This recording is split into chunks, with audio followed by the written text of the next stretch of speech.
Hi. We played a one-day BMAB tournament yesterday. Um, there were 7 of us. One had to pull out at the last minute, which is tragic. Um, so we had me, we had Pete, we had Kat Bukur, we had Jason Pack, Daryl Art, John Barnes, Merrin Rose, and Paul Moulton, and maybe one more. And we played 4 rounds, so everyone got 4 matches.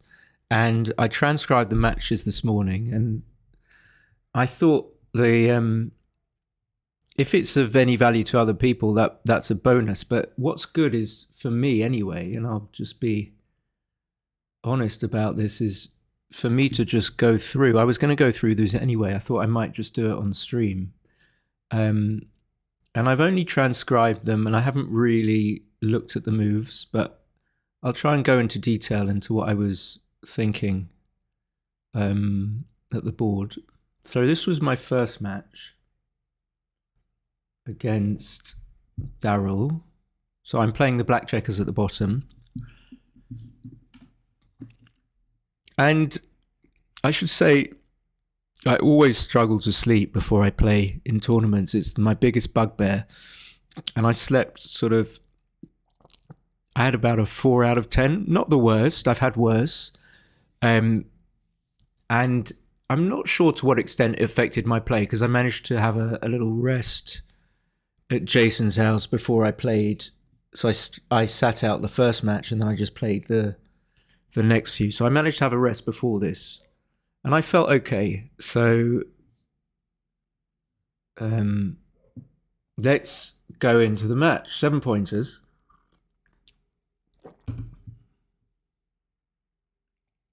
One sec. Screen is just adjusting.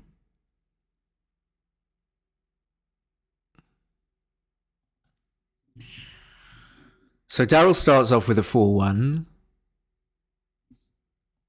And it's obviously a little bit better to split, I think. This 4-5, I was thinking, well, I could hit on the ace point, but I don't remember that that's the best play. But they're very close, actually, between coming up and coming down to the 8 point, like this, which is what I did. And there's also another play which is coming out all the way, which I didn't really know about. And actually, that's the second best play on plus. Hold on one sec. Cat always wants a bit of the action. As soon as I start talking, I guess he's sort of thinking, must be someone here. But I thought I wanted to keep it simple, not put another checker, not hit him so that I have a chance of being hit back, and that will complicate the position. So I just went for the normal play, and it turns out to be right. He made the 4 point with 5-2.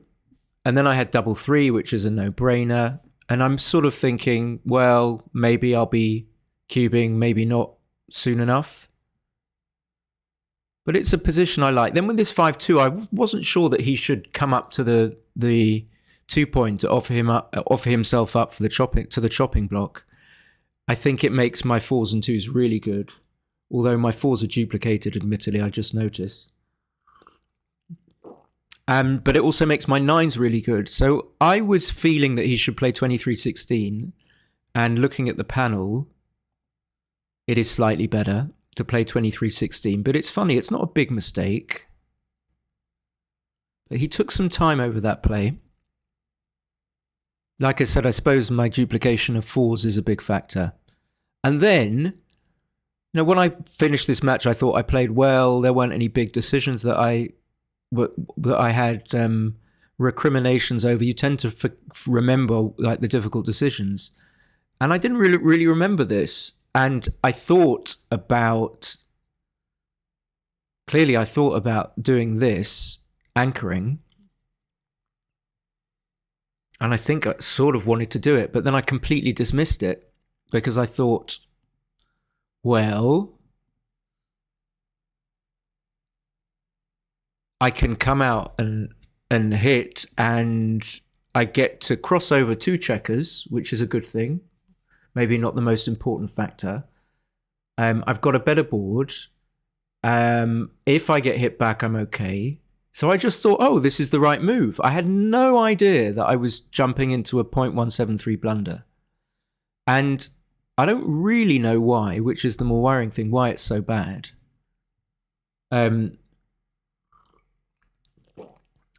I think the most important thing to say here is that, well, to simplify, one of the most important things is you can and should and often leave your opponent a double shot if you can make the anchor. So you shouldn't be deterred from making an anchor just because you leave a double shot. And I have to admit, it does deter me a little bit, but I do know that you can make an anchor and leave a double shot, and it's good. Why is the anchor so good here?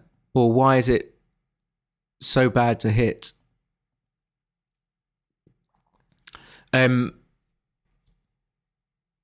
Well, let's deal with the second bit. I think you end up leaving 4 blots, which I just didn't figure when I made my play.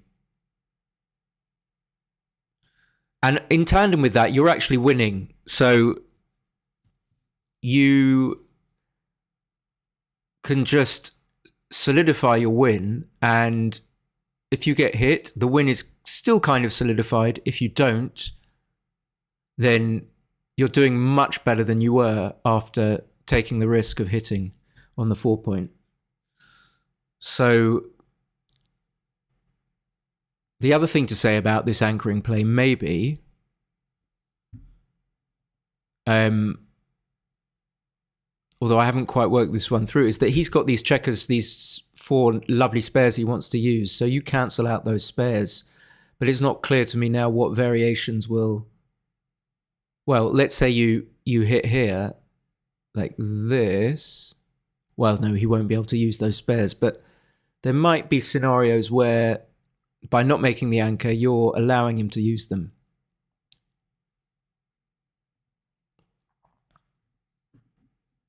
So anyway, Daryl hit back with a 4-6.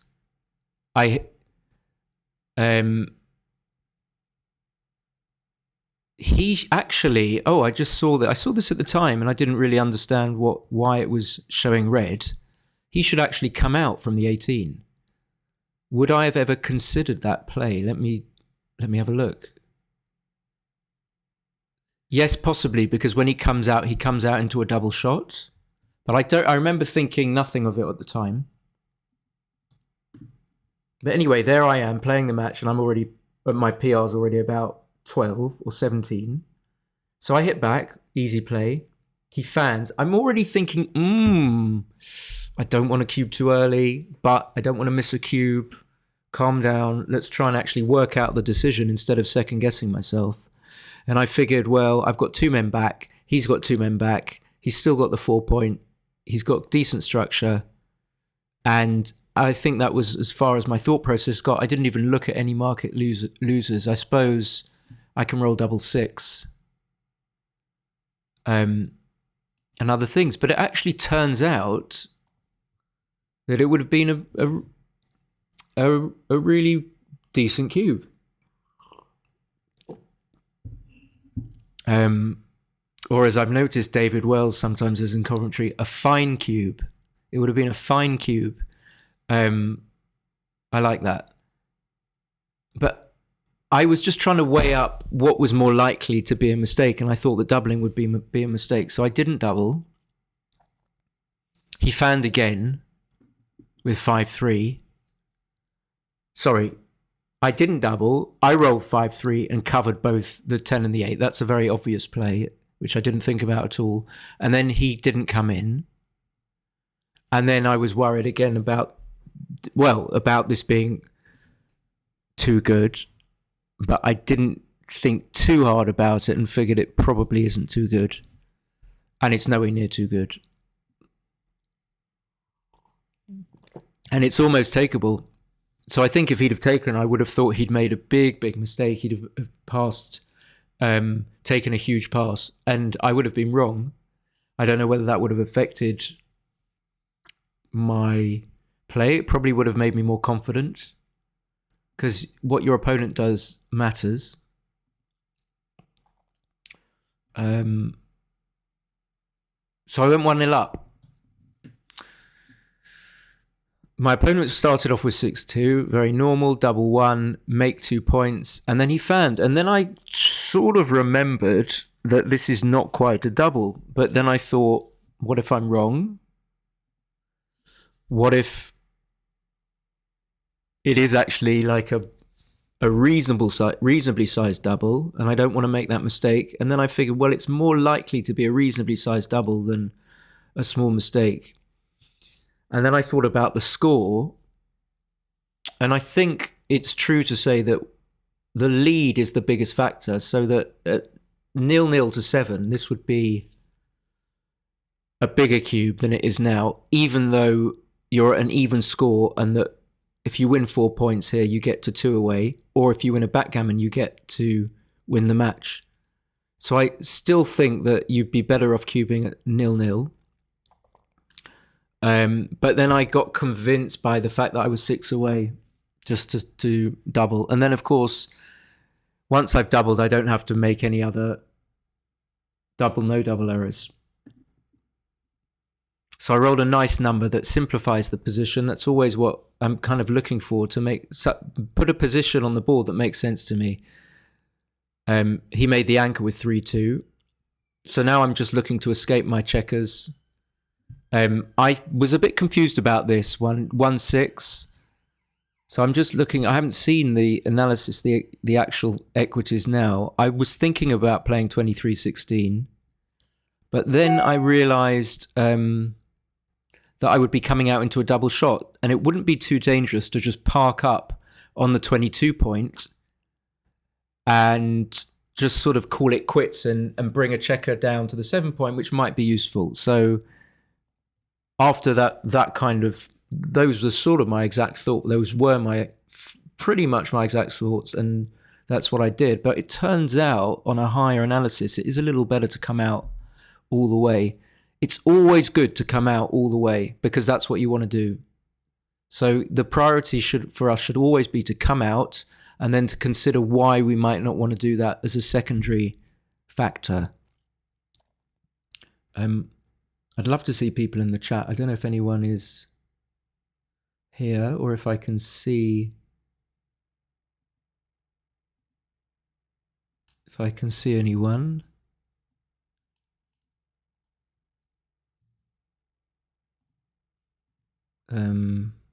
Got the chat open now. So that's interesting, like tiny thing, but you're not going to spend too much time. Then Daryl had this 2-1, and I was fairly convinced he should hit on the 3 point. I think I was, and I don't like to say it now. I see it's a big mistake. I didn't like him playing 11-8. I just thought that would allow me to consolidate my 2 back checkers. So I was right about that, but I was wrong that he should hit by playing 6-3. And I didn't consider making the 11 and the 5. And I'm not sure if I would have done. Maybe what would have made me more likely to consider it from his point of view would be the fact that he's got an anchor. So it's not critical if he gets hit. But it is quite a big... It's a fairly sizable difference between playing 11-8 or 13-11-6-5. The advantage of playing 11-8 is that you're not going to get hit back, so you're not going to get another checker sent back, so the position isn't going to get more difficult to play. And I rolled the dream.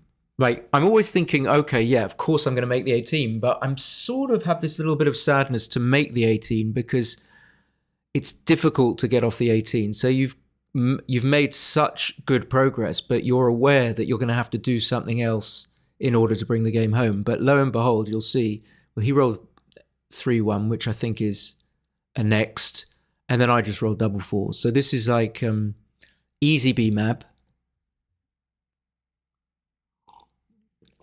It made all the difficulties of coming off the anchor, gone immediately. Which you want, I suppose you want in a way, if you want to, you're going to get some easy games, some easy matches. So I just come all the way around. He just builds his board. I wasn't sure about this 4-2. It felt awkward just to put a checker on the 7 point when you'd like to get 2 crossovers if you can. And I didn't see the second best play of clearing the 10 point. I was aware I was up in the race, but actually I'm not up that much. So, anyway, I just brought it down. But I'm obviously pretty much plain sailing. I shouldn't have many difficult numbers. It gets a little bit awkward. I'll just fast forward a bit through here. And then, most of my moves are going to be by elimination. So I can't do anything else other than clear the 10 point here. He's going to make his board. Another 6-1. Double 2. Yes, he has to break the mid pretty much. I had to leave a shot. It's only 6-4. This I thought he was making a mistake with. I thought it was bigger. I didn't realize it's only 36. So here, this is a common thing where I think it's sort of an advanced-ish play to stay back here. There's an inclination for improving players maybe to come forward to stop black making the 4 point, but you give up so many winning chances when you vacate the 22 point. Some players might just see that immediately, and it's always a priority unless you're really, really going to get gammon, just to maximize your winning chances and keep the anchors back, and keep, if you have 2 anchors, keep the back anchor if you can, and let yourself be hit or be primed, and still have the defensive power of that back anchor. So turns out not a big mistake, but I just felt it was letting me breathe a bit more easily. And then I rolled back-to-back double 4s, and he actually hit me, and I'm pleased he played on. 5-1, I thought he could just take a checker off, but it's neither here nor there. And then he redoubled. I don't know why he redoubled. You can still play on, even though you risk rolling a 6-5, but I've only got a 3 point board. And yeah, it's only 2 shots. So you are still going to win enough gammons just to carry on rolling and see what happens.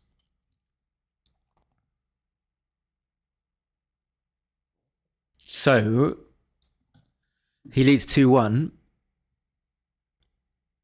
Again, if your opponent rolls, or if you roll 6-5 to start with, you're going to be in for an easy game probably. 6-1, 6-3 he runs, double 3. I was uncomfortable with this. I sort of knew from memory that it's making the 10 and making the 3, but I don't like to make the 3 because it goes over the points that I want to make, which are the 5 and the 4 points. But I realized that you do it because you need to unstack those checkers. And then you can rule out coming up because you're just attacking, and also you're trailing in the match. So, you want to attack. I mean, we can have a look at the differences in equity between some of the plays. So actually coming up with 1 and not making the 10 is the second best play. But if you were to think about, say, coming up with both and not making the 3 point like this, you'd be making a very big blunder. So it shows the priority or the value of, or both, of making the 3 point.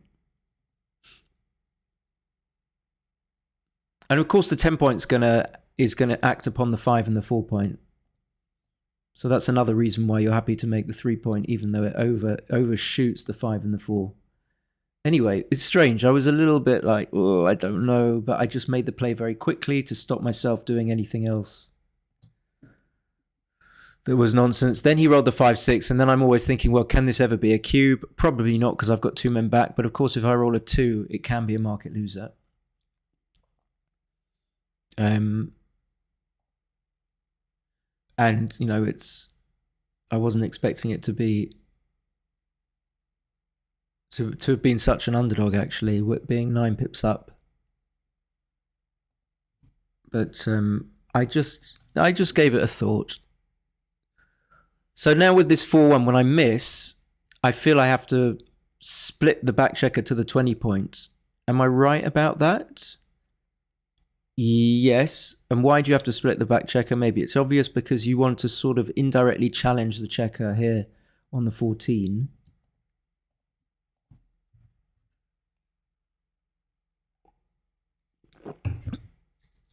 But with the 1, I should be playing 6-5, apparently. I suppose there's no reason, or put it to look at it the other way, I should be using the tempo to try and build my board, and by not doing so, I'm making a mistake. It's not a given that I'm going to get a shot, and if I do, I might be able to hit and cover the slotted 5 point.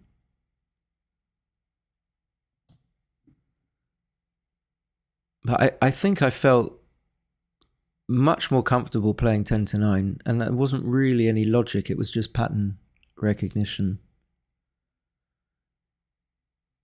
Daryl then rolled double 1, and he has to put an awkward 6th checker, 7th checker on the mid, and I'm always a bit dubious about that, but it seems to be the right play. And then I had a 3-5. I was fairly certain that there wouldn't be much in it. I couldn't work out what would be the difference between 10-5 and 9-4. It's all about like leaving which numbers cover which, if you leave one or the other slotted, I suppose. Darryl rolled a 4-1, which is very easy to play.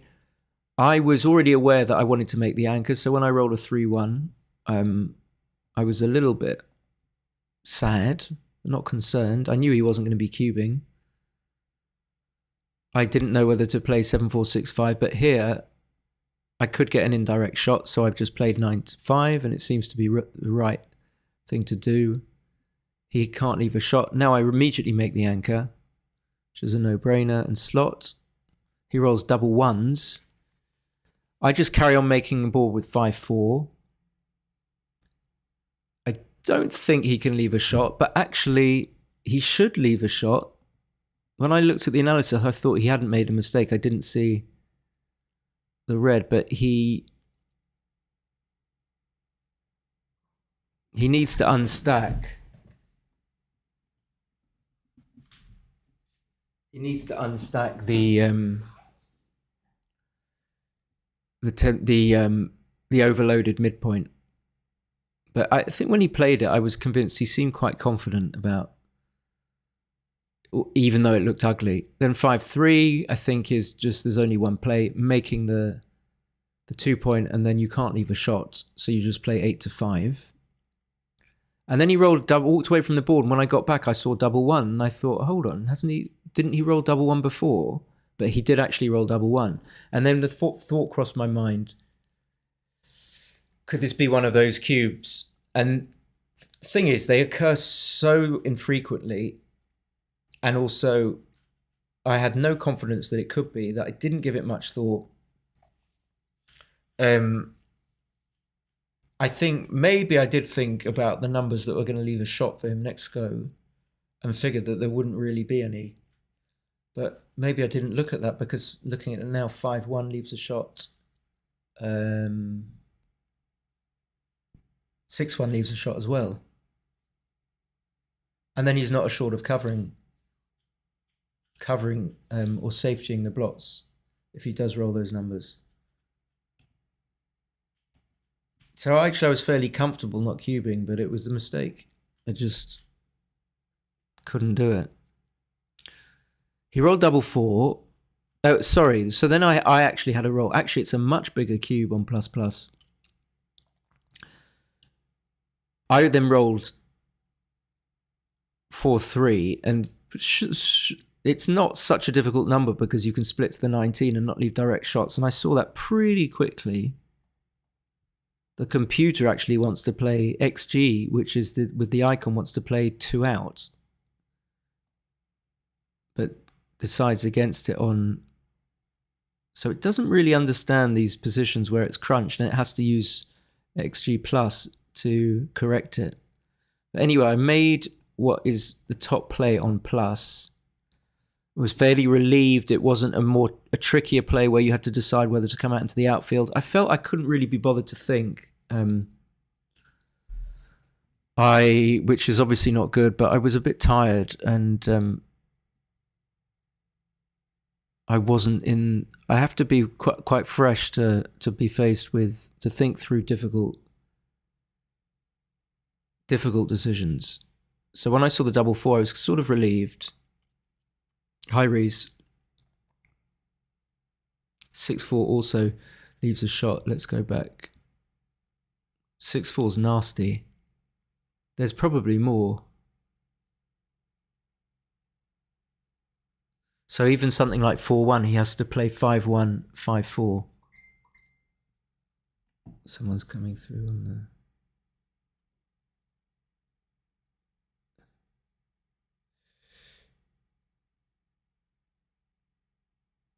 Oh, that's nice. So, really, there are lots of bad numbers. I was just like in the mode where I just wanted to rush it and get it over with, kind of. And then I had this 6-3, and I wasn't sure about this at all. Part of me wanted to stay back on the 22 points.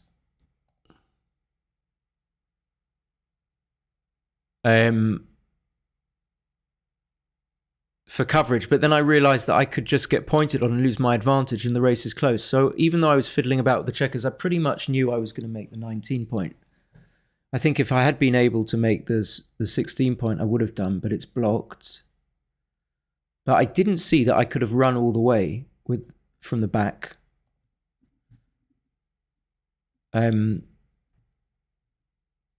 But I was uncomfortable leaving a direct shot because even though you get to make the 19 point, then you also lose. You leave almost as many shots. Well, you leave more shots possibly than you would if you stayed back on the 22. Anyway, so I did that. And then this is what I don't understand. Most people play all the moves the same. They're all decent backgammon players. Daryl's a very good player. And then I just didn't understand why he didn't hit. And he'll probably say, oh, I didn't want to leave a shot. It doesn't leave that many shots. So I couldn't understand why he didn't just hit and probably come down. One.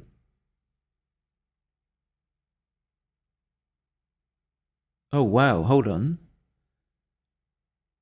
I think I would have played 13, 12, 13, 9 and blundered. You can play, sorry, you can move the checker from the 12, I see, to the 8 point, duplicating 2, 6 and stuff. Okay, I probably would have seen that.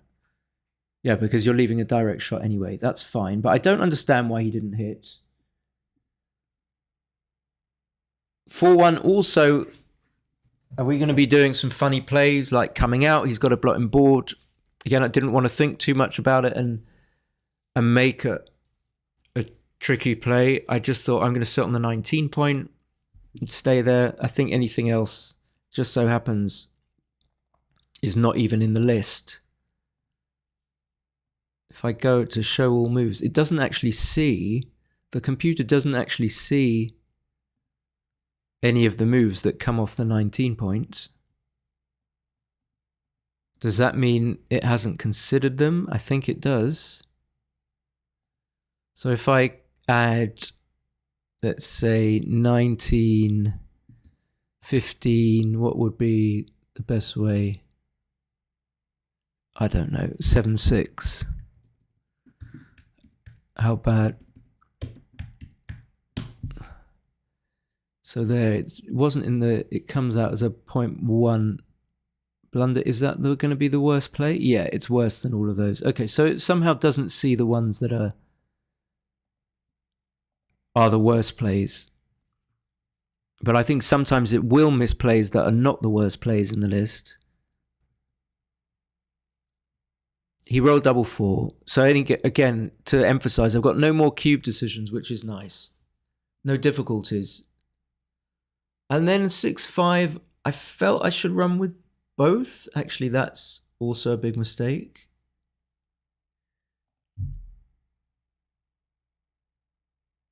The computer thinks I should come out and just come in and not waste the pips. And I didn't really think about that.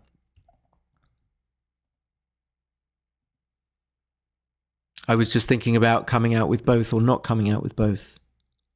And I didn't really like to stay with one, but I thought I had to.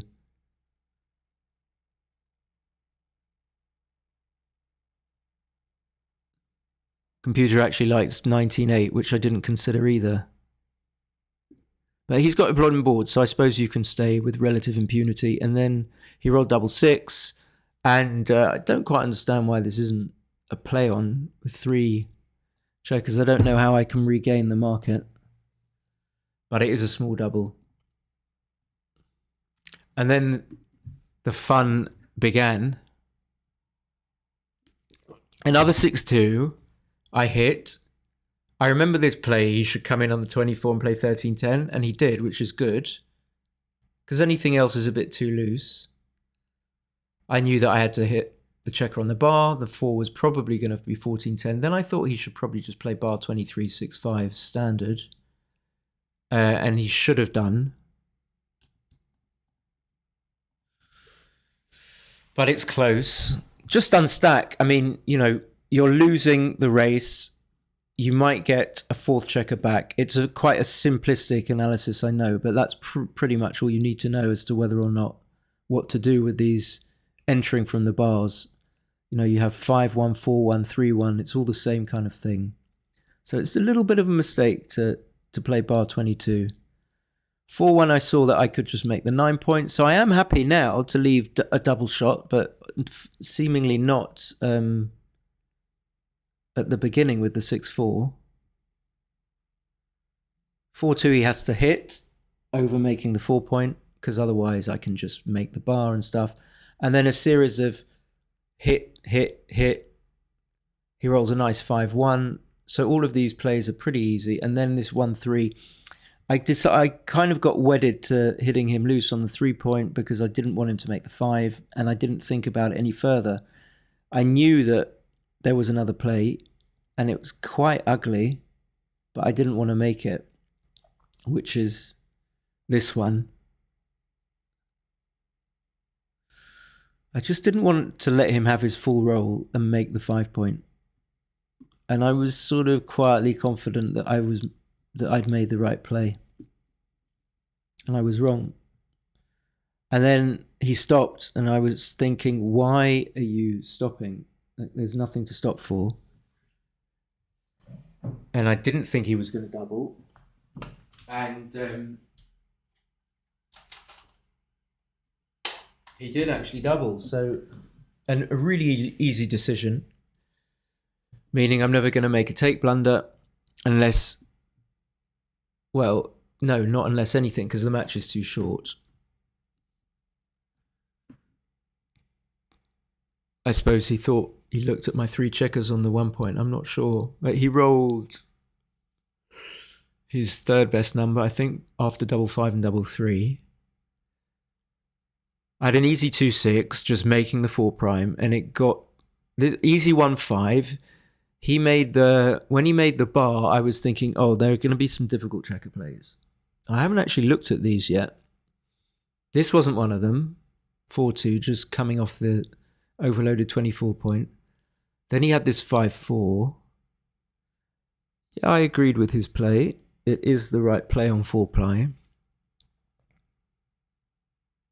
In a way, he sort of wants to, he'd much prefer to point on the 4 point, obviously, and lock it up, but he can't. 3-6. computer thinks 9-3 is reasonable. I can't imagine why you would not just jump. I played this very quickly. Don't understand. Well, it's very close. I mean, just to change into another back game, but I definitely didn't want to do that. I'm tempted to roll this out. I wonder whether I'll get some sort of accurate. I felt that was an easy play, and then with this 4-2, I knew he should cover, and he was thinking about it. I thought, well, just play 10-4. I wasn't really looking, but actually he should give himself more covers, and I'm probably. It doesn't really matter if I hit him, so if he does this, he gets more checkers to attack me on the 3-point. And the fact that he leaves me 2s and 1s is not really here nor there because he doesn't mind getting hit, I think is the logic. So he made the 4-point, and then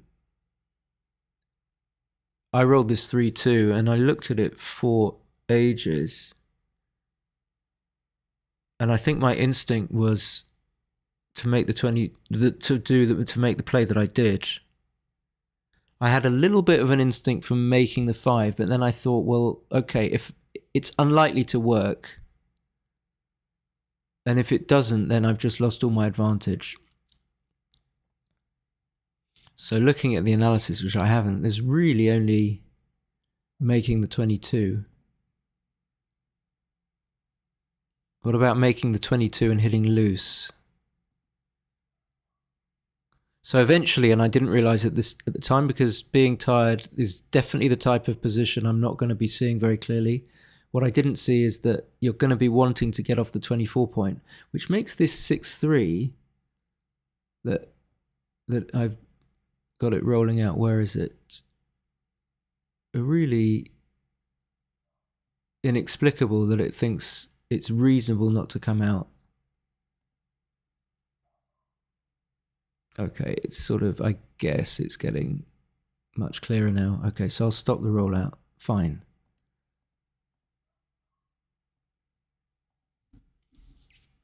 I thought about this for ages. Why am I not making the right play here? I'm just playing 16-13.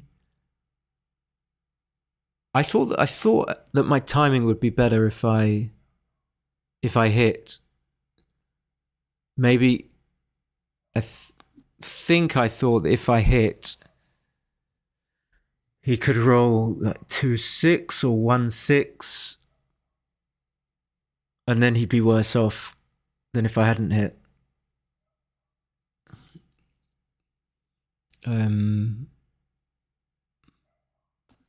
But I don't really. I thought, as usual, I thought I wasn't confident, but I thought it through, and I was confident that I'd made the right play. It seemed to make sense, but I can't remember exactly what I was thinking.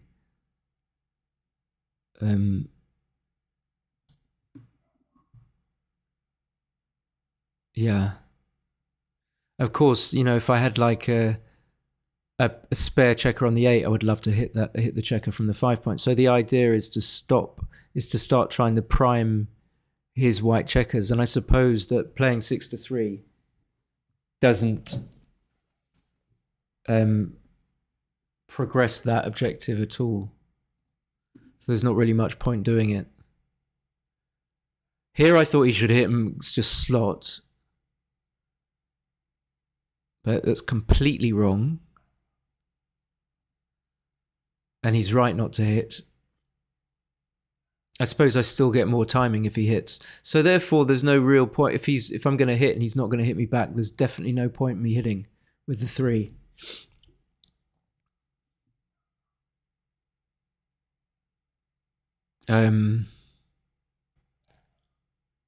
But I felt somehow by not hitting, he gave me free rein and I could just double hit. So let's say he does what he did. And we will see what I actually roll. But I could roll something potentially which puts these 2 checkers on the bar here and starts to... Like I could roll... Maybe 4-1 is the only number. It makes the 5-point. And then there's a chance that he gets primed and that he might have to break his prime. I think that's what I was thinking. And then I had another 3-2, which I thought about for ages. I can't remember which one I thought about for longer. I think probably this one. And I think the first play I put on the board was hitting on the 5 point and then picking a checker up, playing 5-3. So 8-5 star 5-3. And initially I was like, oh yeah, okay, yeah, that's a good move. And then I looked at the double hit for a long time, which is actually the best play. And that seems consistent with the idea. Fucking dog barking. That seems consistent with the idea that I was talking about before of, you know, maybe if it goes right for you, he gets stuck. You know, he rolls like, of course, it depends on what he rolls. Let's say he rolls 1-6 now.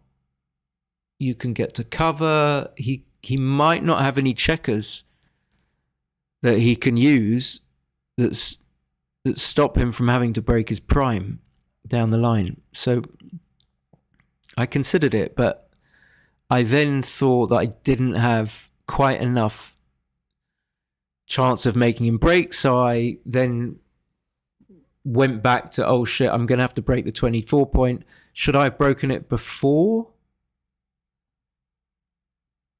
And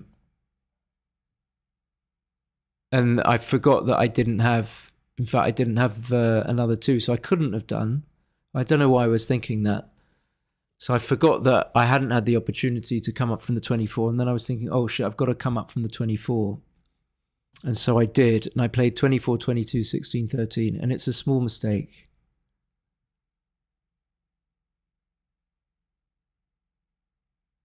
I think Daryl's got no choice, but now he does have to come in. It's an easy decision because he's not going to break his prime.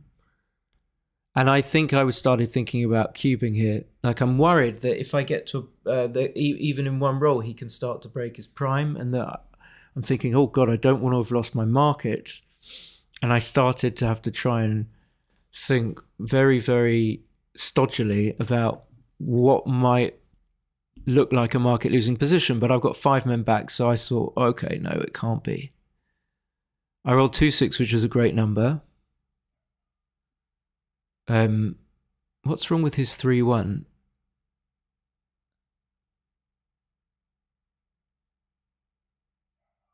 I don't know why he should just play bar 21.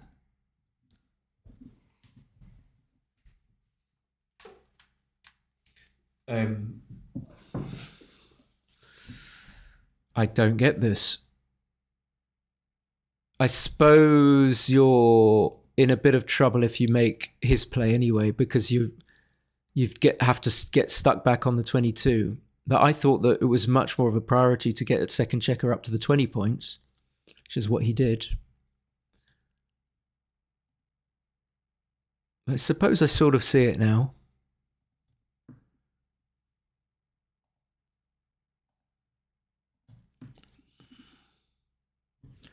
(6-3) I was delighted with. And then I saw that I could make the 10 point, and I was almost going to run. I think if you can't make the 10 point, then running is what you want to do. So it was there was a small chance that I would have missed this play. But luckily I saw it. It would have been a very, very big blunder. And now I was thinking about, on his roll, what about cubing? Like, he's going to have to break. So with his 2-1, he doesn't break now. But he might have to break next go, but I've still got 4 men back, and I still might break myself. So I can't remember what I was thinking at the time. Maybe I didn't think about recubing here. Maybe I thought about it after the 6-4. It went through my mind, oh, I've got that 4th checker out. Now he's going to crunch. 4-1. I probably thought that he should hit from the 7 point, but that would break the prime, and it would be a huge blunder.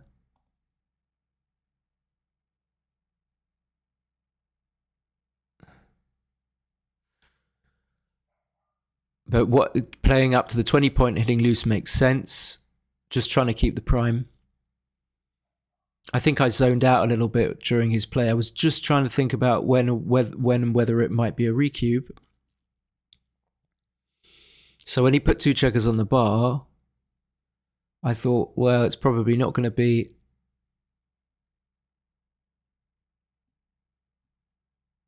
I mean, it would be kind of ridiculous to cube, but if he doesn't roll a 6, he's going to be breaking.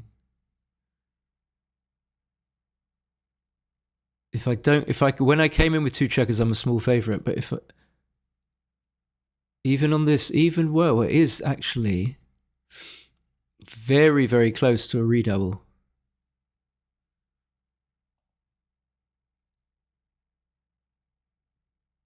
Because of the score.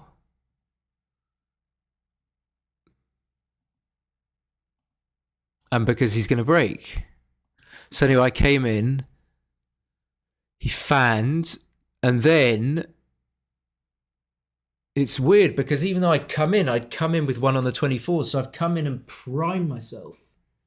So I couldn't work out whether or not I'd improve. But now thinking about it, it must be better to be in even on the 24 than just on the bar. But because I thought, well, maybe I haven't improved, I was quite comfortable with not cubing. And it is worse, unbelievably. He doesn't have to break because he's rolled double 6. I suppose it's all about his double 6. If he comes in with anything that breaks, then it's just going to be a redouble. But the spanner in the works was the double 6. I thought about this for a little bit, but I thought, no, come on, don't break. You can't break the prime. That's your strength. Like, just because you can put 2 men on the bar. It would have been a humongous blunder. So I just came up. And now as soon as he had to break the prime, because I've been thinking about recubing, I was like, oh my God, this is a delight. And I just thought, well, he's got to pass because it's such a huge swing. I just thought it'd be such a market loser. And Full Ply thinks it's an easy take. Plus thinks it's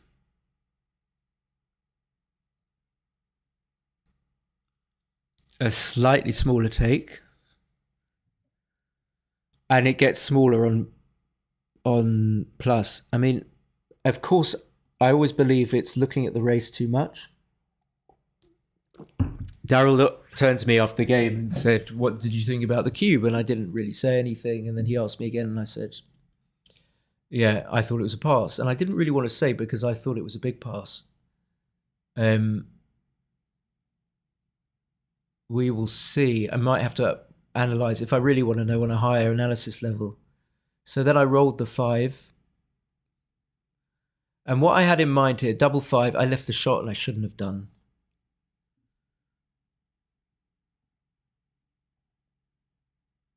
Oh, I should have left. I didn't think about that. I was thinking about just trying to maximize my gammons, but I didn't think, the other play I thought about was just playing 2 out and then playing 1 into the 7.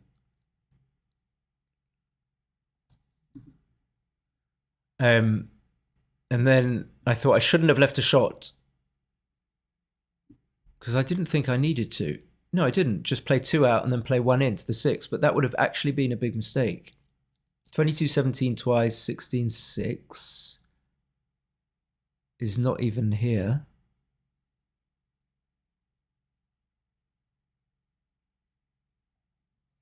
Not sure why.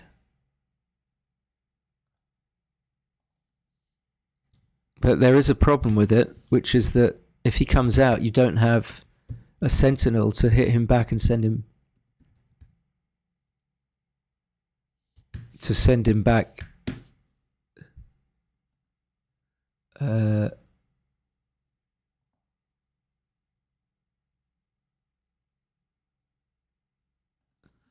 22-17. Hi.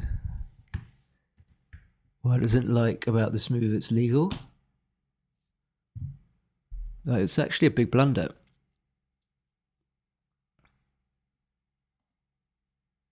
Okay, let me interrupt that. So it's actually a small kind of a big mistake anyway to not leave a shot. But that's what I was thinking about.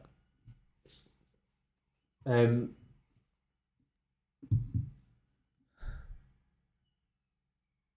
so I thought I'd made a mistake when he hit 2-1. I thought, oh, that's clever. He's going to slot. Then I was pretty sure I had to hit twice just to stop him from coming out with the checker on the spare on the 20 point. And then I realized that I need to keep men out there such that if he comes out with a 6, I can just keep on hitting him, sending him back. And I was mindful of that. But is that the right idea? Maybe not. I mean, he's got a 4-point board, 3-point board with the bar point. Computer slightly favors making the 2-point, keeping it back, but it's close. These are all tiddly little plays. And then the same idea, I kept it sort of back. Well, I couldn't actually safety it, so that's not. Could have played 2 in from the 8, actually. But I kept it back here. I could have just played 14-9. Should I have just played 14-9 and not complicated things?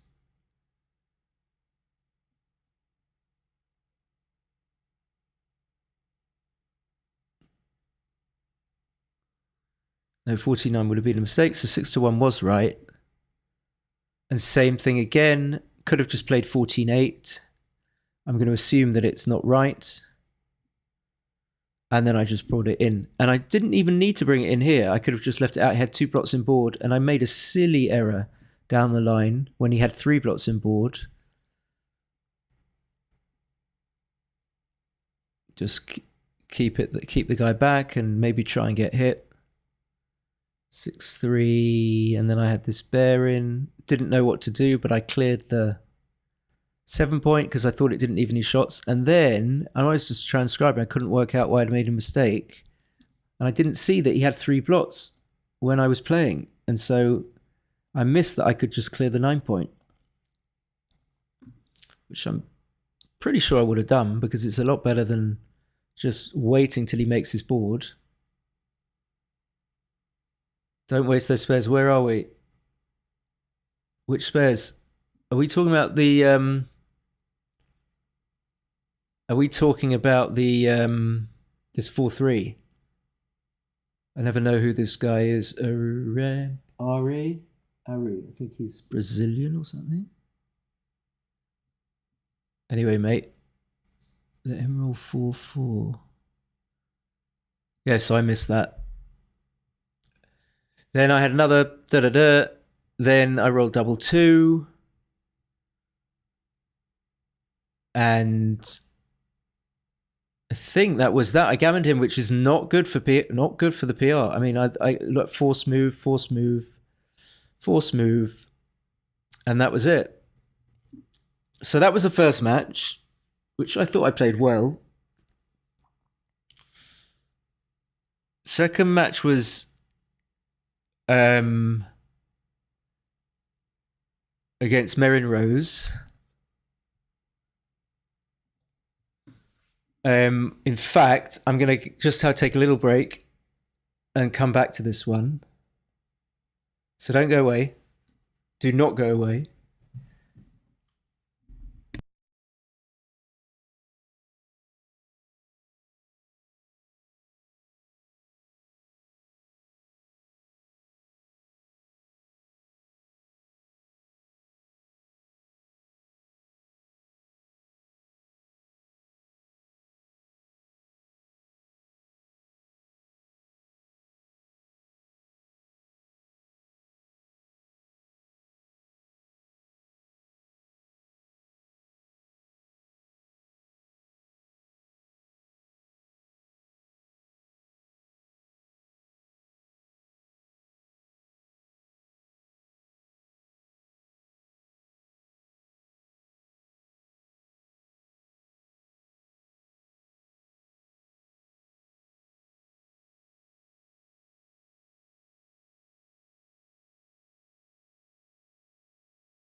Righty bitey. Hi, Justin.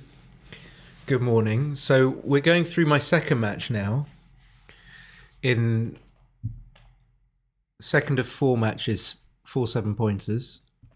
Played yesterday.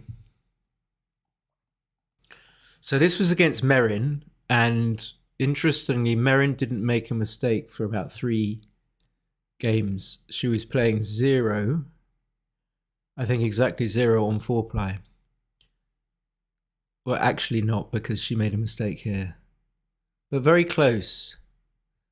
So she came up and down. This is an easy second move. She hit me back. I was aware that this is one that I didn't know, and I thought, well, I'm not going to make the 22 because that's really weak. So the only alternative is to hit on the 5. But lo and behold, I don't know this play that actually you can hit over the top of one of the checkers, which we don't really like to do. But the disadvantage of my play is that I come in on the very, very bad 23 point. So on XG double plus, it really punishes me much more for the mistake. Making the 22 is even worse, 41 behind. But it's a clear play. I wonder if I post this, of course, everyone will get this right because they'll cheat. No, I think some people would get this right. I don't think people cheat, but I think I just didn't see it. I just didn't.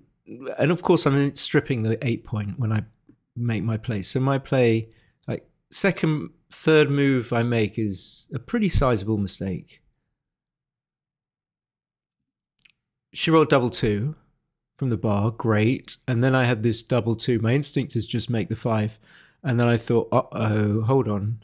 Wait, if I just make the 5, then she's going to roll something and improve? Don't I just take my chances and hope she doesn't roll 5s or 4s?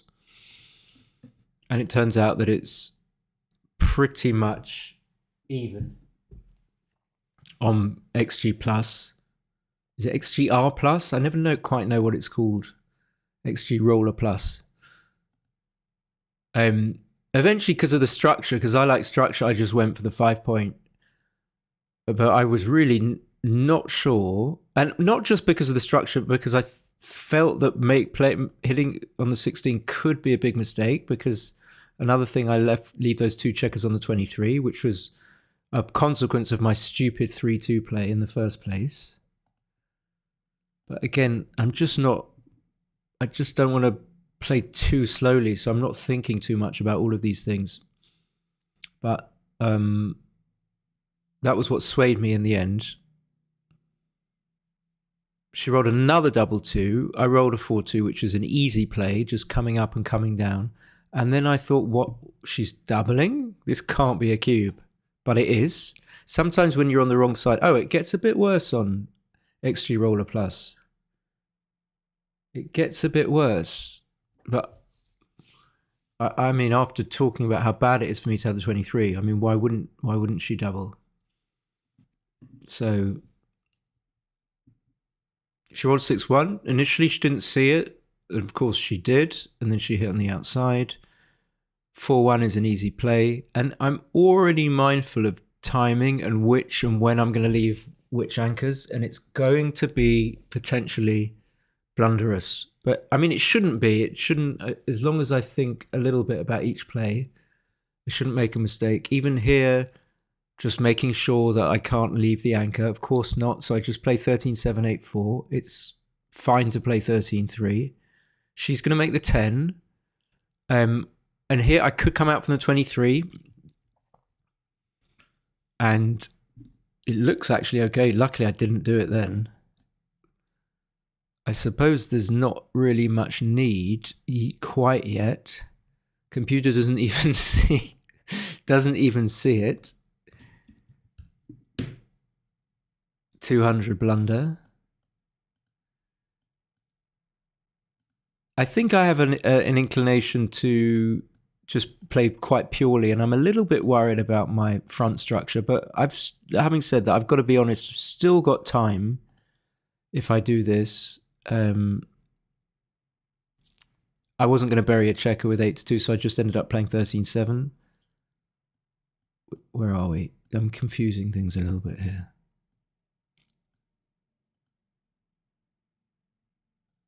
So this is after her 6-2. Yes.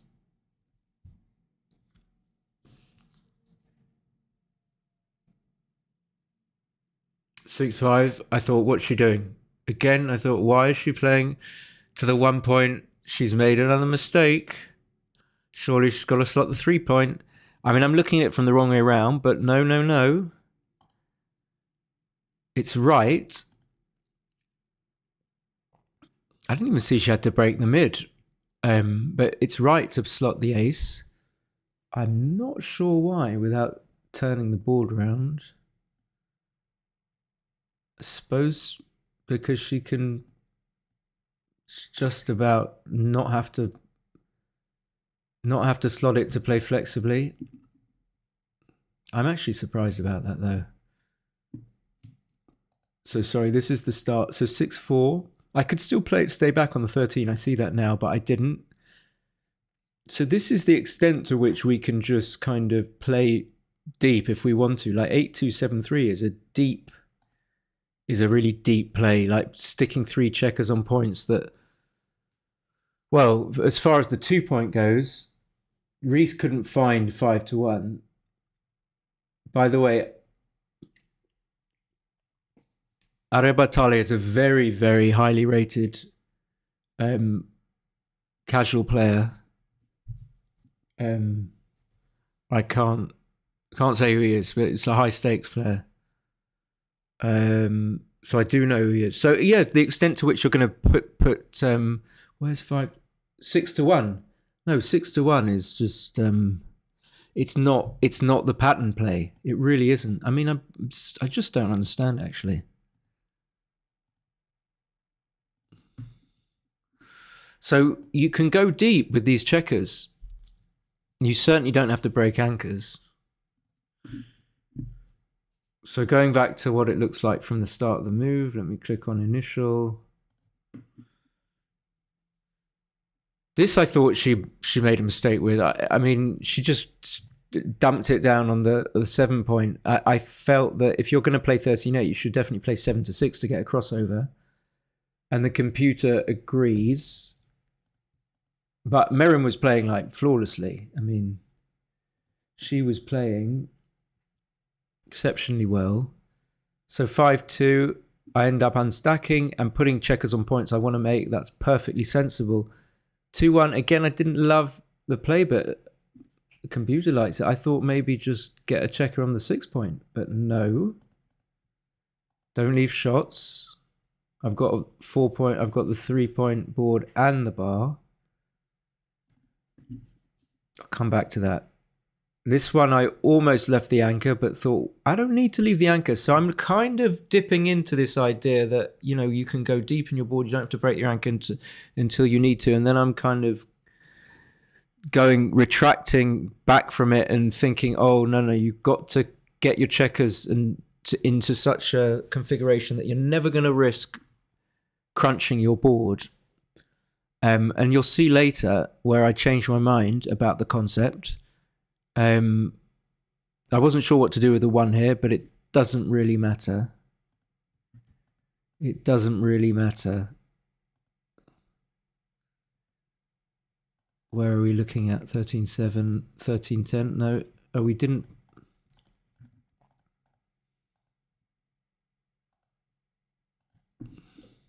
Come back to it. Is it rolling something out? Ah, yeah. Okay, no wonder.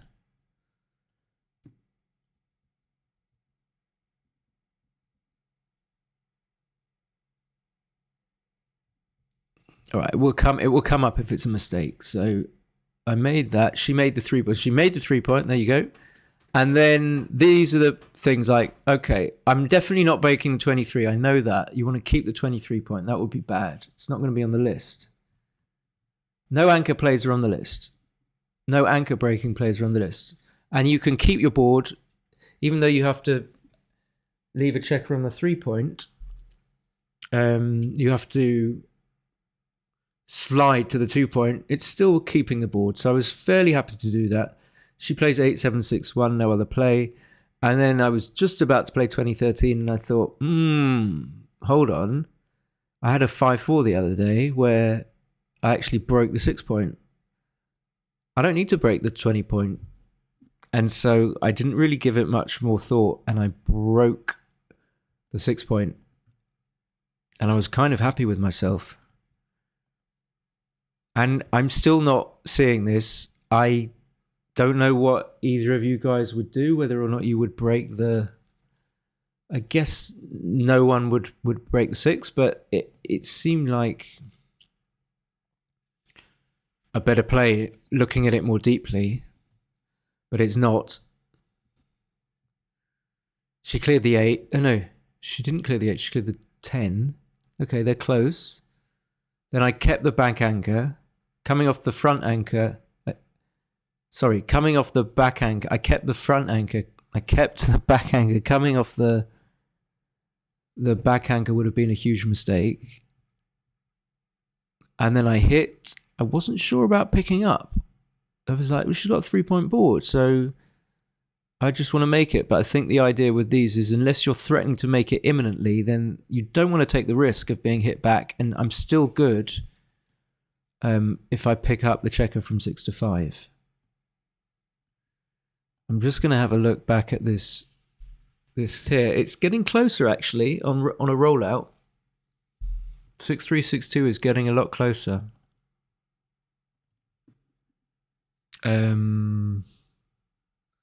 So then I had some like mild containment plays, and I realized this after I made the play, that when I escaped from 23 to 17, she can then just bring a checker in from the 7-point without leaving a shot. And she might not want to have to play like a 6-3 and come out. She might just want to stay on the 19-point. I didn't see that at all. So I just made this play of coming to the... Of coming out. I think it would have been better just to do anything, just play 16-10. Oh, no, actually, no. So maybe my logic is wrong.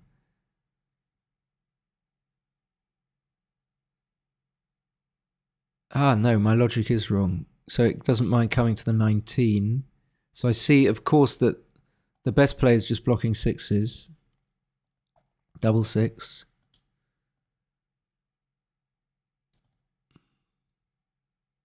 No, it's not.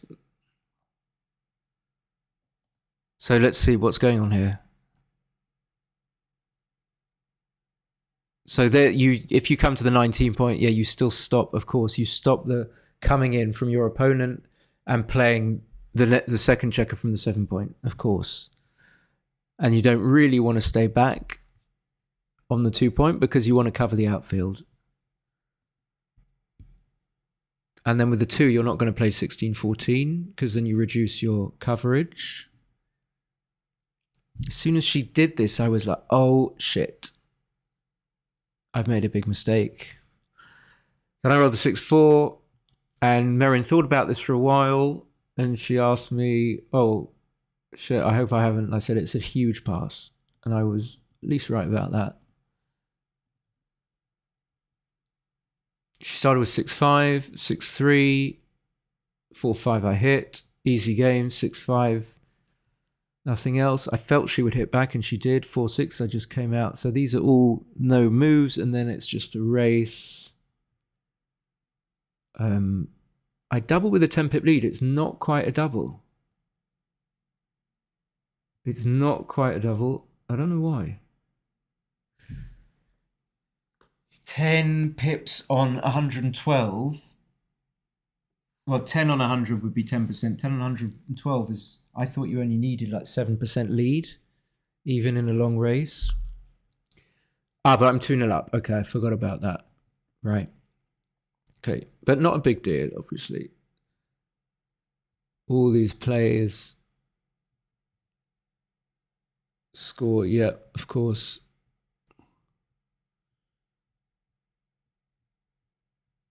I seem to be getting forced moves, not here, but I was getting them. So anyway, I won that race, 4-0 up, 6-3, 5-3, double three. I made this play instantly, also to stop myself from making a different play. I was like, yes, you've got to make the 18. And then I didn't want to leave a shot, but actually you should just make the 3-point.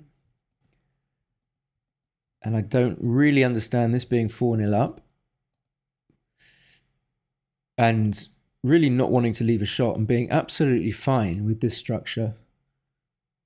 Or maybe not, because you've got a stripped mid. Yes, maybe now I see why, that the mid is stripped. So you're going to have some awkward... 6-5 will be awkward. We'll leave a shot. 6-1 will leave a shot.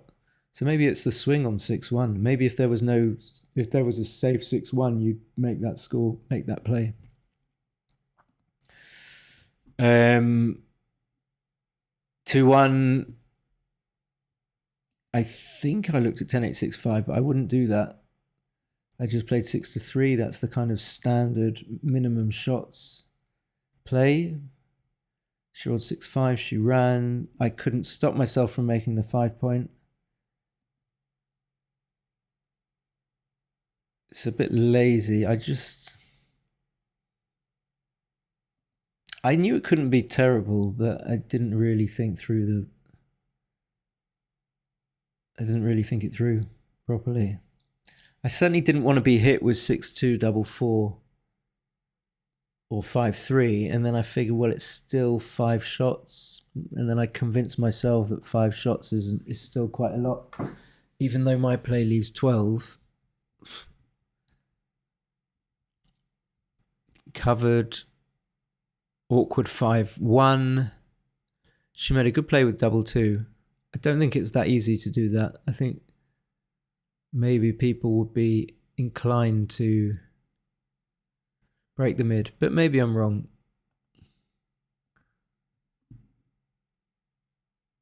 And then I saw this play. I even though I saw that she had 2 blocks in board, I thought it's just too dangerous to be hit, and then I just picked up my dice because I thought if I played 2 down, it could be bad and I'd get hit and the game turns round. So I just made a safe play, fully realizing that the 6s are going to be quite bad. Everything's stripped. I was surprised to see this in the analysis, that it wasn't right. 4-2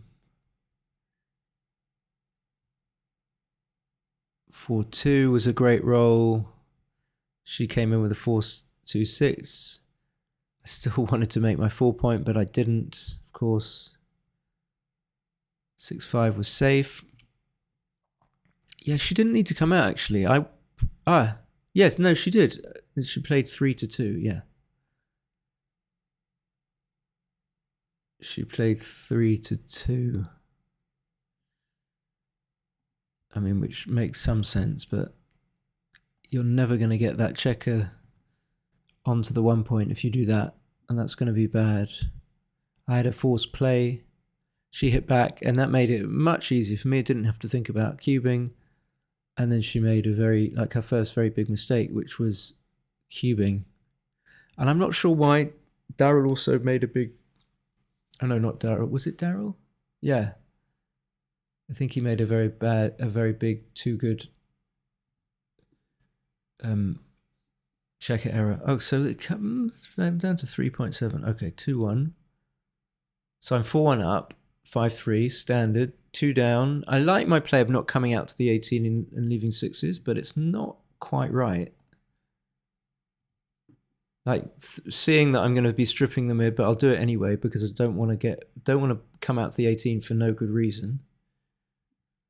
Double 5. She should just... What? Oh, come round. Okay, that's tricky. Yes, yeah.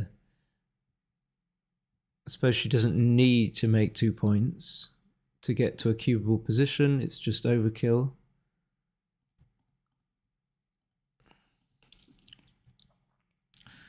Three, 2, and then I was like, what? She's cubing again. Okay, this can't be a cube.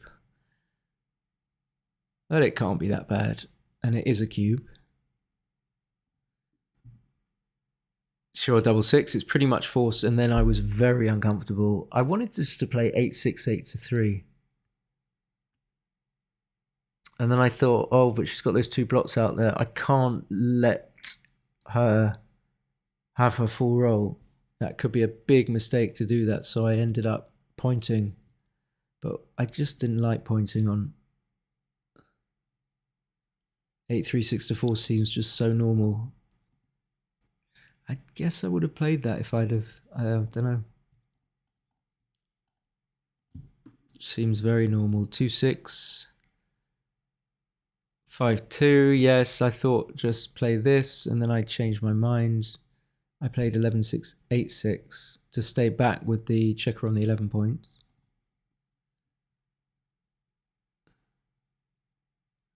This I thought was her biggest kind of conceptual mistake. She was playing really well, but then she came out with...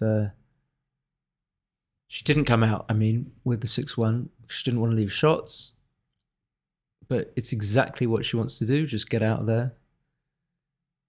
5-4, I saw that I probably leave just as many shots by bringing 2 down, and then she gets to run with 6-5, which is be a massive joker, so I just hit her. She comes in and hits me. She hits me and then comes to the 18. I fan. So this 6-4, she can duplicate 2s by playing 14 and 13-7. I fan again. Yeah, she didn't want to leave the shot, so she came, yeah, okay, fine. I rolled double 6. Nothing much happening.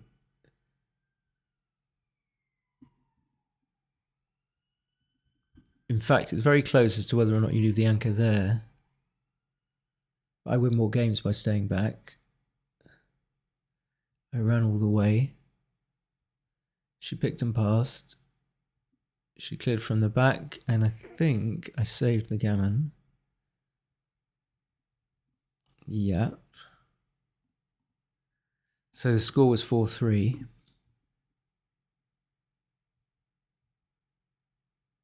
Another 5-3 hit. She came in with a really bad 5-3. And she played it really well. Just leaving the 6s, I suppose they're duplicated. 6-2 is an easy play. 4-2 she hits on the outside. 4-5 I just come in and make the anchor, but I have to strip the mid.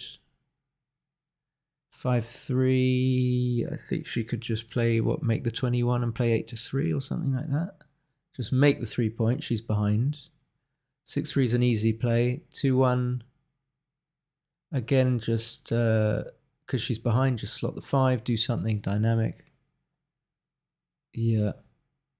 Double 4 is an easy play, it's forced. And double 3, I saw she wanted to come out to the 18, but then now I see she just wants to make the 10, just stay back. Here I did leave the anchor, but I thought you had to, but it's close.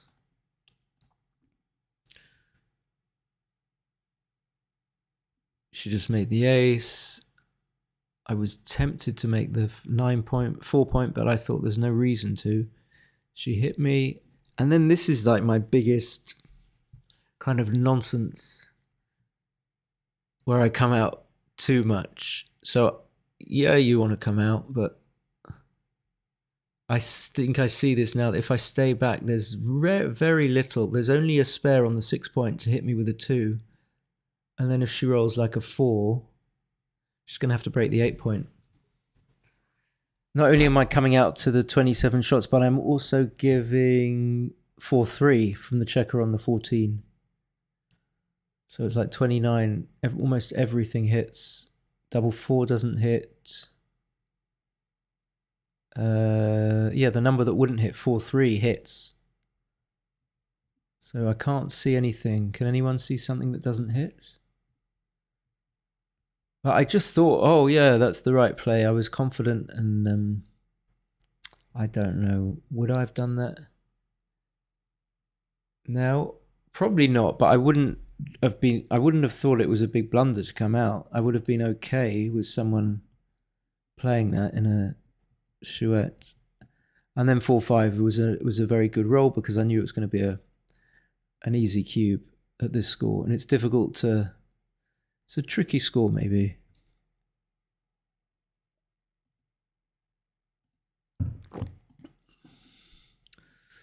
So I went 5-3 up, 2-1, 4-3 up with both. I didn't see I could just play out and to the 11 to the. Bring one round to the 11 and then play out to the 15 and just only leave a 3. And I just made the 3 point.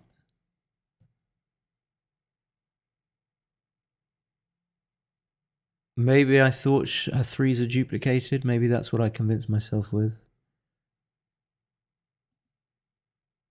I could have just got my checkers out, which is exactly what I want to do. But actually on plus plus, it's a lot closer.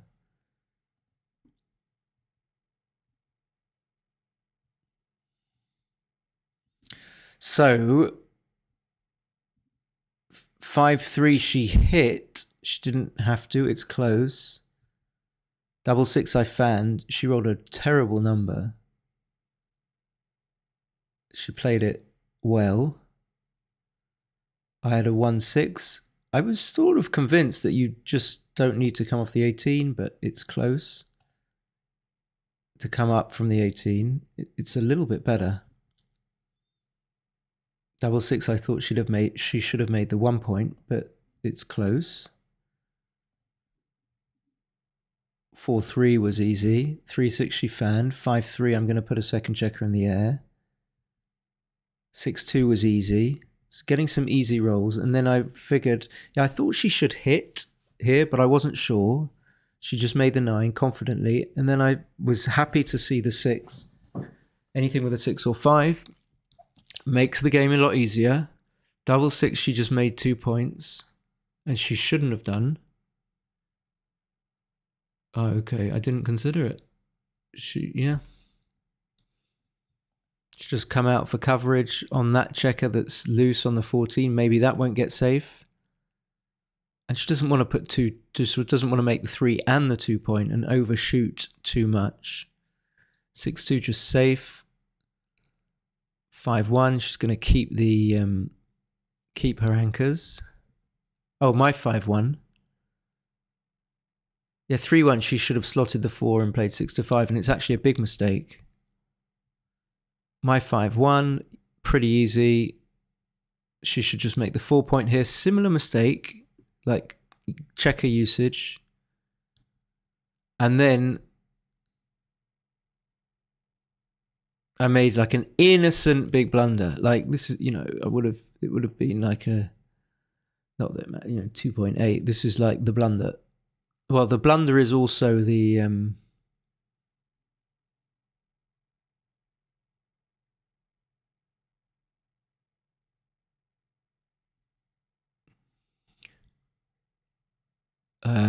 but I admit I'm not sure why,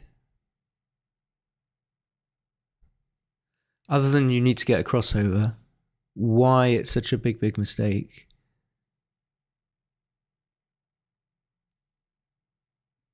I suppose you just don't want to bury the checker, that's a thing.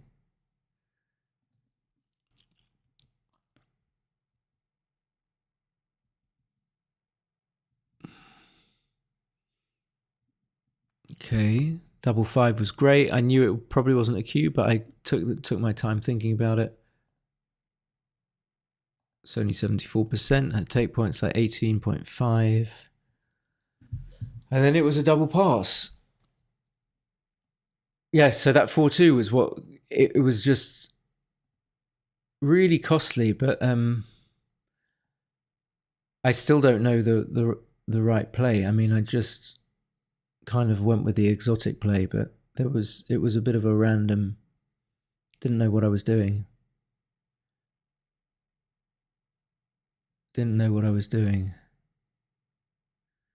I think your 2s don't play, yeah. If you play 6-2-3-1, some of your 2s. Well, no, that's not true.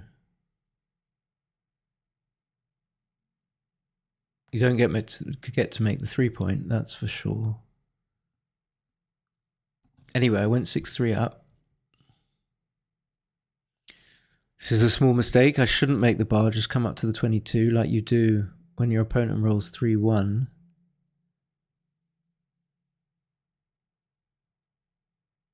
There's the first move and then you roll double 1, but I rolled 6-5 to start with, so it's slightly different. She played 2 down instead of splitting. I should just play safe here.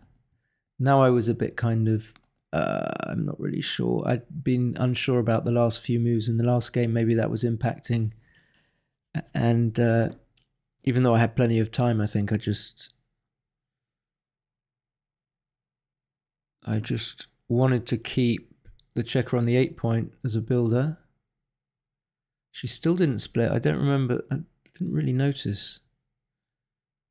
Double 6, she didn't point on me, which is a big blunder. And then I made the 2-point. So this is like a purity error, and I didn't know I was doing anything wrong here. I thought you have to get the checkers off the 2-point. But then you just allow your opponent to come in on the 3-point, and you don't want that, and that's what happened. It gets a little bit awkward.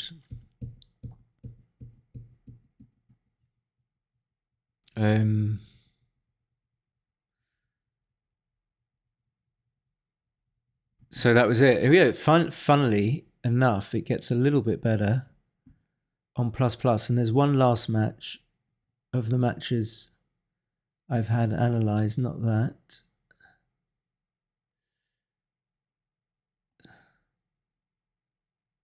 No, that's not it.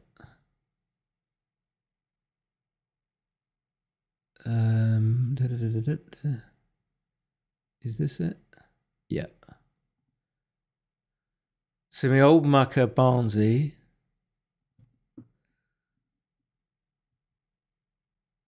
Five, 3, 6, 4. Of course, you've got to make the 2-point. He knows that. I split. He makes the 4. These were all pretty easy moves. He comes up. I was not sure about this one. I was thinking, like, oh, well, I don't want to put a checker out of play, which I would have to do if I made the 5. So can I actually make the bar? And then I realized, no, there's a real premium on having the 5-point here. Especially as she might make the 21, so it's much more important for you to have the 5 than the bar.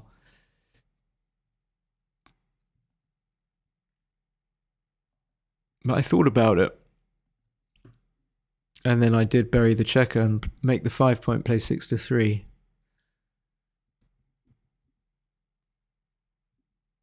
He made the anchor. Then I get an easy play with the 6-5. He rolls double 2. I thought this was a cube, but it's actually a small no double. Small no double. 2 down because that's the best place. Oh, that's the best place for the checker if I don't get hit. Double 4 easy. 6-1, he just makes his board. I point on him. He comes in. 2-1 is that's the only way I have of not leaving a shot. And then I was really surprised that he ran here. I didn't think it was that close. And it's a pretty big mistake to run. Pretty big. Double 3, 6-3, 6-4. So everything falls 5-2. I thought about this for a while. Just didn't want to leave double 6, double 5, double 4. I don't remember seeing this play very often, but it was right to play 3-1. And everything was forced, and he saved the gammon. 5-3, 3-2. I split. He hit. I rolled double 2. He hit back. I came up. He made that. So that was all very, very forced. And then with this 6-3, I wanted to come out, but I was a bit unclear about the ramifications of leaving a double shot, but I knew that I needed the flexibility. And then I counted the race and figured, well, I'm not going to be sacrificing that much race lead, but actually it's close. I didn't see this when I was keying it in. Maybe a computer prefers, no, it doesn't. So then he hit. Slightly better to make my play. Then he hit. Again, putting a third checker on the 21 point, which I'm perfectly happy with. I'm just going to springboard off. 6-4 I would love to run, but I can't, so I have to make the 2 point. 5-2, he has to play 2 down. So actually, I just thought, again, I've got to get the checker out there. That's the reason I didn't mind having the third checker on the 21, because as soon as I get something which allows it to run, I'm going to run. That's what I'm going to do. But actually 13-8 is fine. Again, you don't want to just leave shots. Although it's not terrible when you get hit. It's not ideal. Then I immediately saw I've got a hit. He comes up. I fan, and then this. I just looked at the race and I was like, ooh. And then I thought, well, how can I pass this? I'm just going to come in. What kind of pass is this? But I did pass it. Because of the score. It gets smaller, actually. Let's roll it down a bit more, shall we? But yeah, that's just a bad pass. That's a bad pass.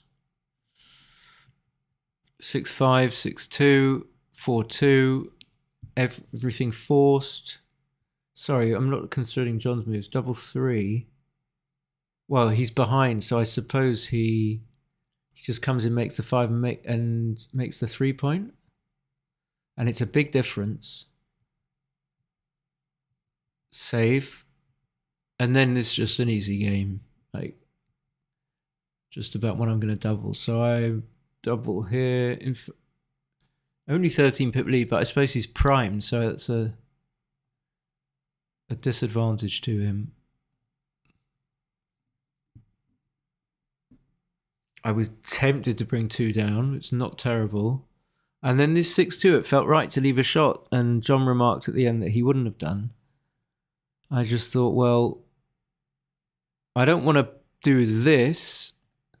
And then basically I'm going to have to, if I don't want to leave a shot, just break the 8 point and break the prime. And I don't want to do that. It's going to make it more difficult. Why not just pay off now and try and come home with the prime with all the landing spots?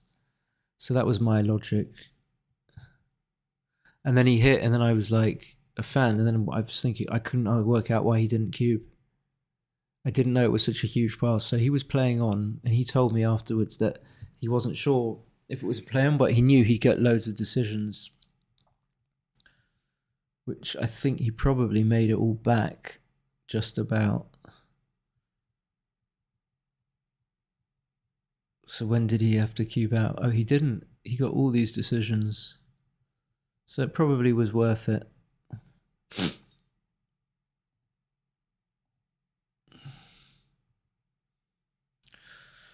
Four, 3. So he's 3-2 up. I points on him. Great. I would have just played bar 29-8. Yep. It's close. A double hit. I come in, that makes it nice and easy, yes. And then I just didn't think much about my play. I just came off the 24, saw that I have a much better structure and I can take the risk, but actually it's a bit of a mistake to do that. I'm just better off just playing, unstacking and playing 13-7. He rolled 6-4, which is easy. Double 1 is forced. Double 5 for me is forced. 2-6 is forced. So very, very easy plays. And then I wasn't sure really whether he should be hitting. I think that's quite a good play. I suppose if you look at it a little bit longer, you see that if he doesn't hit, then it's going to be difficult for him because I might be able to make the 18. Also, although I've got 6-5 4 point, I don't have a better board than him.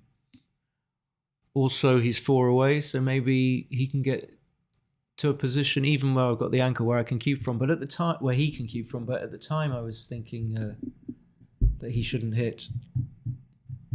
But I think he thought it through correctly, which is good. I came in and I didn't see this, that he should be. This is why he double hits, because if I come in with one, and I think even if it comes in on the 5, maybe that in fact that's stronger for him in some ways, maybe not, then he's going to be cubing. But I didn't see that at the moment, so at the time, so I was not seeing it very clearly.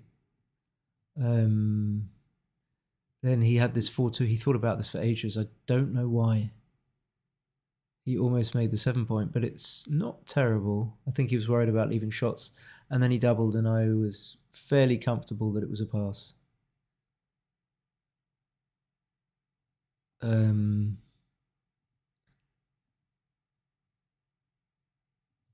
So 6-1-5-2-2-6, just doing that, and then he runs, and then I came up with this clever play, but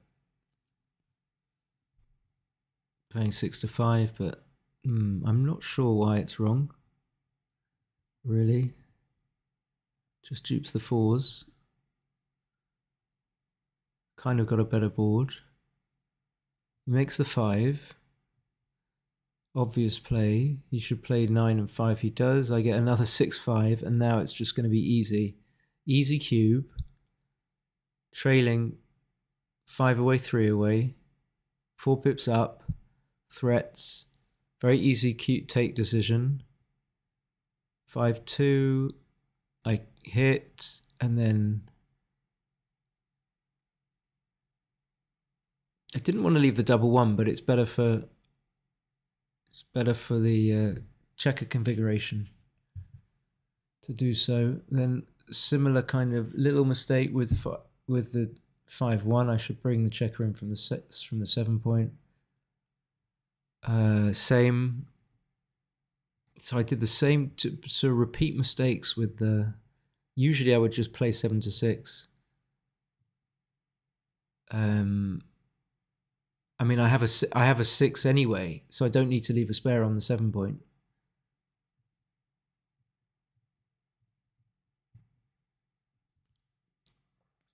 And then I didn't want to take. This is quite a big mistake, actually.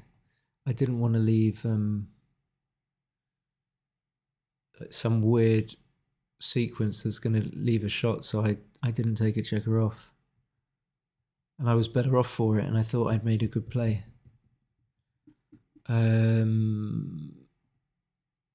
So then I won that, went to Crawford, 5-3, 4-2, 5-1, pretty easy, 3-1.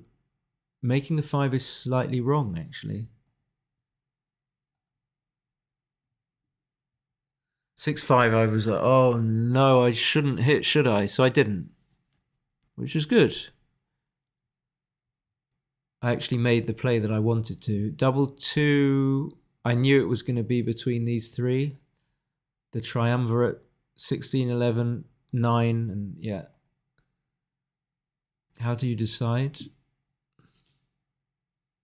Well, I just didn't want to get stuck, but I suppose the race is so close that I don't need to worry about that. So I just vacated, and I thought it'd be a simpler game if I just go to the 14.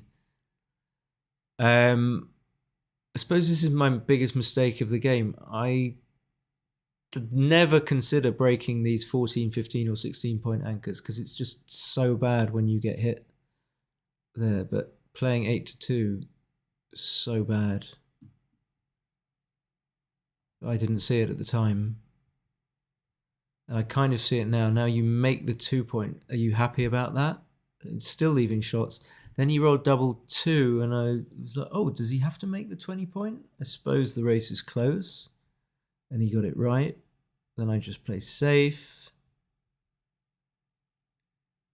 He made a mistake with this 5-3. I think there's too many numbers. I don't think I would have done what he did. He remarked afterwards that he wasn't sure. 5-3, and then he got his comeuppance. He couldn't get past. I didn't hit him anyway.